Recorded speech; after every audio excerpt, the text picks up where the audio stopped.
When you fight Mother Nature and you don't do it right, Mother Nature is going to win every time. It sounded like a freight train. It was literally like a freight train, and it didn't stop. As Hurricane Ian made landfall on Florida's west coast, This lake was raging. Anthony Grande helplessly watched on from his backyard. It looked like an ocean. It looked like it was five-foot waves out here.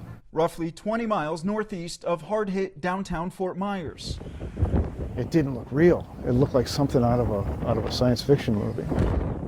We got 100+ mile-an-hour winds up to a gust of over 150 miles an hour, and it lasted literally for 8 to 10 hours. And despite the winds and flooding rains, did you sustain a lot of damage? We got very little damage. Down trees, a rip on the lanai screen, and that's it.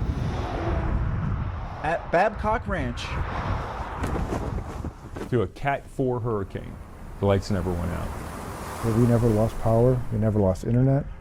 We never lost water. Sid Kitson, a retired professional football player, is the developer of the 1,800-acre community What I'd really like to do is get off the grid almost completely. that he proudly calls America's first sustainable solar-powered town. I think this is the future for development, not just here, but around the country. Why don't we see more communities like this?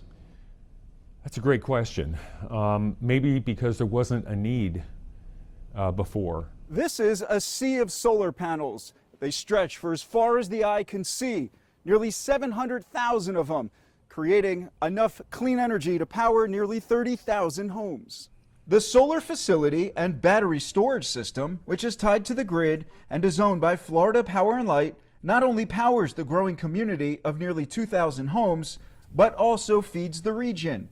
An FP&L spokesperson told us it was not the solar power generation that kept the lights on for this storm, but the hardened grid. Kitson says Hurricane Ian's winds didn't dislodge a single solar panel. We're not going to see any power lines anywhere, are we? No power lines, Where are they? underground. You're walking on top of them. Kitson splits his time between Babcock Ranch and Palm Beach County.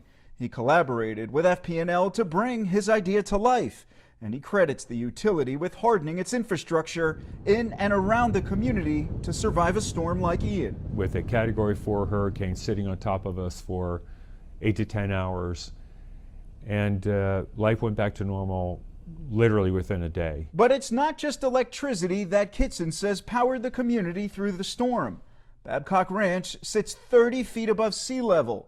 Kitson credits a well-designed water management system with preventing flooding, as well as native plants made for these types of events. And it has its own hardened water utility. Homes here range from $200,000 to over $1 million, and once completed, will nearly have as many homes as Palm Beach Gardens. So there needs to be a lot of thought that goes into how to build, if we're going to be along the coast, in a way that is resilient. Could you build something like this in Palm Beach County or along the Treasure Coast?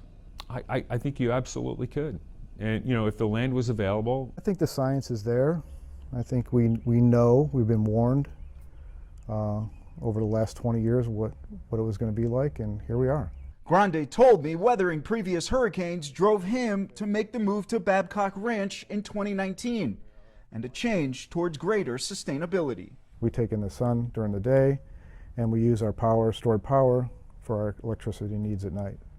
It just doesn't make any sense to rebuild the same way every time, knowing that the next time a storm comes by, we end up in the same place.